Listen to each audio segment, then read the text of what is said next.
Të ndëshkohesh për një kafshat të bukë. E vështirë për t'u kapërdirë, por kjo ndodh ende sot në epokën e globalizmit. Në metropolin shqiptar, ku jeta gëlon me të mirat dhe problemet e saj, ka ende fëmijë që zgjohen me barkun bosh. Ka ende prindër që kërkojnë bukë me lot ndër sy. Por ka edhe njerëz të mirë që bukën e tyre e ndajnë me të tjerët. Vetëm 4 kilometra larg qendrës së Tiranës, në Paskuqan, një familje muslimane i jep bukën falas për të gjithë njerëzit në nevojë që nuk kanë mundësi të ushqejnë fëmijët e tyre.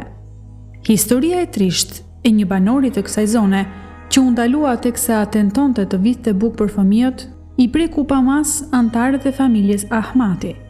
Ata vendosën që në marketin e tyre, investimi 2 djemve emigrant në Angli të ofrojnë bukë ose miell falas vetëm për ato familje në nevojë që u mungon ushqimi i përditshëm. Me zvilave disa katëshe dhe bizneseve të kësaj zone jetojnë edhe familje në varfëri ekstreme. Një prej tyre është edhe familja e Ilirian Priftit, 3 fëmijët e të cilës ngrihen çdo ditë me dëshirën që shtëpia e tyre të ketë një tavolinë të mbushur me ushqime. Valteri, Valentina dhe Marina shkojnë çdo ditë në marketin e familjes Ahmati për të marrë bukën falas, pa e ditur se me çfarë do të shoqërohet ajo në vaktet kryesore. Nëna Lindita thot se prej 16 vitesh jetojnë në këtë gjendje. Ajo dhe bashkëshorti nuk punojnë pasi janë të sëmur. Madje nuk kanë mundësi të kryejnë operacionet të domosdoshme për shëndetin e tyre. Për sa vitesh jetoni në këtë gjendje po? Alla e kanë shumë vite, unë tash i kam 16 vjet që jam martu. Vetë ato kanë, ka që kanë ardhur ato, po s'ka pas mundësi edhe nuk.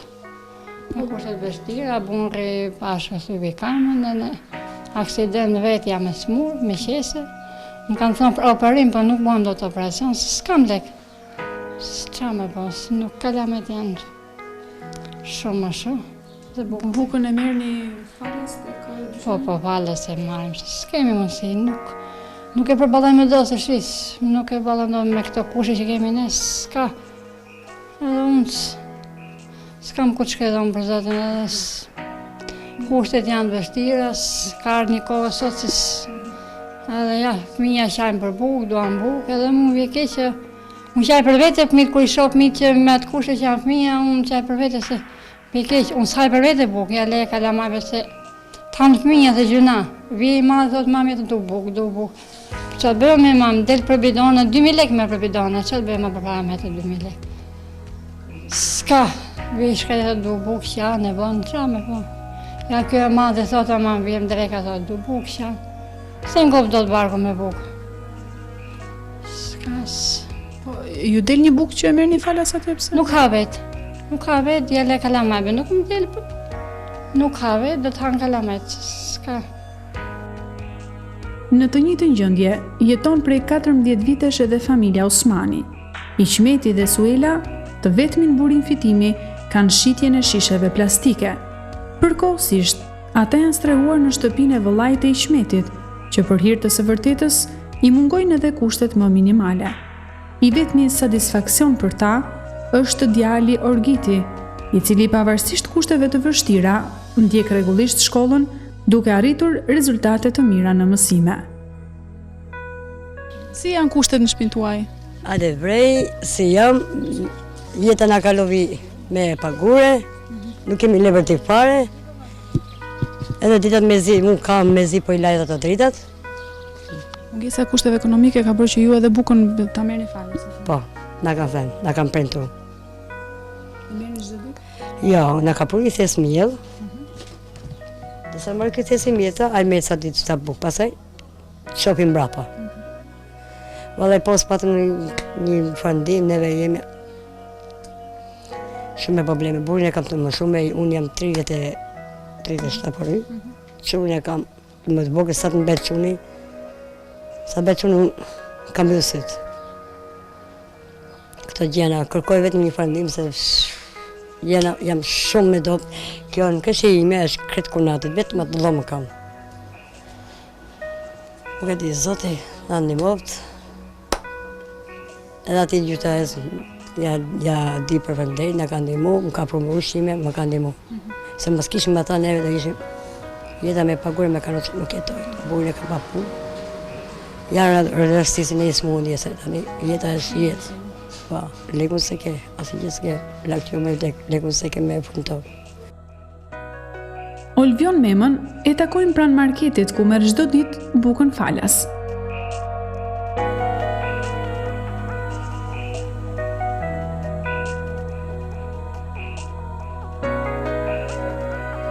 Ai na shoqëron në shtëpinë e tij, një dhomë pothuajse shkatruar me disa mobilje të amortizuara.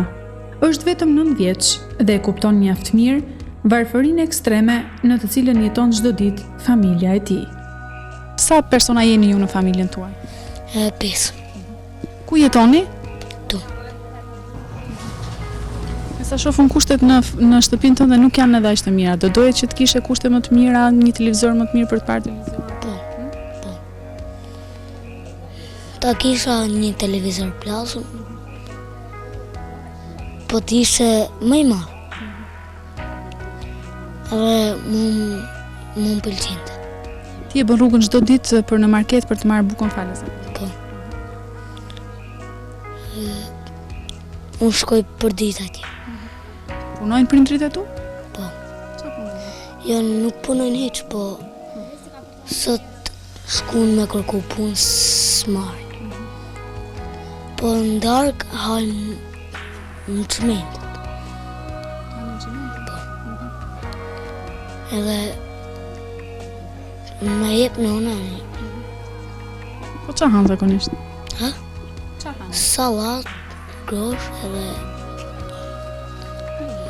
po. Po thua se çdo ditë këtë vakt keni? Po. Nuk e mundësi të ha gjëra tjera, perime, fruta? Jo. I lodra tjera ti përveç kësaj pistoletës që mban këtë dorë? Ja. Kush ta ka dhënë pistoletën? E ka marrë në fshat. Ku? Në fshat. Po lodra tjera, ka mundësi me të ble babi ty që të lozësh? Po. Çfarë lodra tjera keti për shkak? Asë lodër vetëm këtë ka.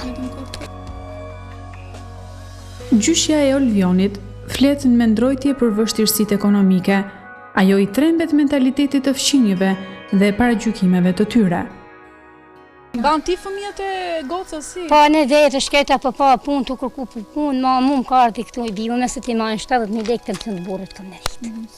Ja, takon. No, fëmija kanë marrë rrugat e dhejot njën pa shpinë e vetë, nuk kanë që me thonë. Më ka majtë hunës, dhe se nuk kanë që i bëjnë, se nuk qitit fëmija në rrugat. Se, këtu më kartë. Po mirë, sot për shumë avioni mori vetëm një bukë, ju del një bukë? A ja, ta më marrin për di, nëse mund që ti nuk kash me të bëjnë. Dhe le punë se s'ka punë, s'ka, po s'kash me të bëjnë. Ja, ta merë për ditë, ditë për ditë. Ti bise mund djera unë, jam nes të lagjes, tjetëri thonë, unë jam 55 vjeç, jam ngru pa burë. Tjetëri thotë, një herë kur jetë në ata si pronëshimet ata që ta, dulë në rëtë, mund djera unë, jam plak, djera unë. Kjo është tabloja e një ane të errët të Tiranës son të madhe. Një tablo mjerimi, ku skamja dhe varfëria duken pa vlerë në sytë e njerëzve që jetojnë vetëm pak metra larg mes luksit dhe pasurisë.